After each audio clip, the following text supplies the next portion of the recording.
கும்பராசிக்காரர்களுக்கு இந்த பங்குனி மாதம் என்ன மாதிரியான பலன்களை கொடுக்க இருக்கு மேம்?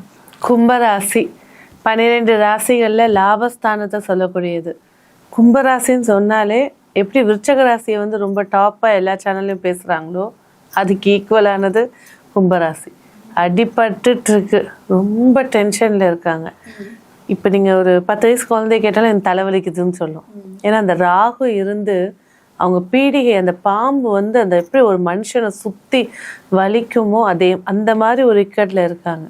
இந்த இக்கட் எல்லாம் இந்த மாதம் கடைசி வாரத்துலேருந்து ரிலீஸ் ஆகி கொடுப்பது முதல் விஷயம் தான்.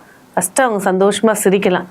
எல்லா ராசியில் சொன்ன மாதிரி அடி அடி அடின்றது அடிப்பட்டு எழுந்து ஜெயிக்கக்கூடிய ஒரு ராசியாக இந்த கும்பராசி இந்த மாதம் இருக்குது. கண்டிப்பாக. அப்போ பொருளாதாரம் சார்ந்த விஷயங்கள் இவங்களுக்கு எப்படி இருக்க போகுது? பொருளாதாரம் சார்ந்த விஷயங்கள் சாதகமாக. ஏன்னா ஒரு 3 மாதத்துக்கு முன்னாடி வரைக்கும் கையில் ஒரு 10 ரூபாய் கூட இல்லைன்னு சொல்லியிருப்பாங்க.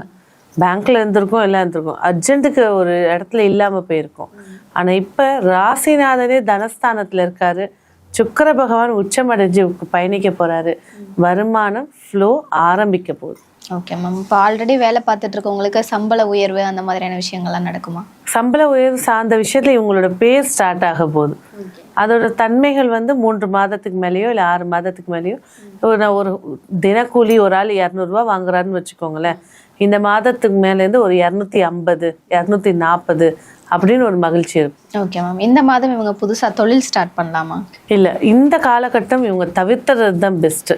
ராகு இந்த சதயத்தை கடக்கணும். எப்படியும் ஏப்ரல் ஆகஸ்ட்டுக்கு மேலே தொழில் சார்ந்த விஷயங்களை யோசிச்சாங்கன்னா சிறப்பாக இருக்கும்.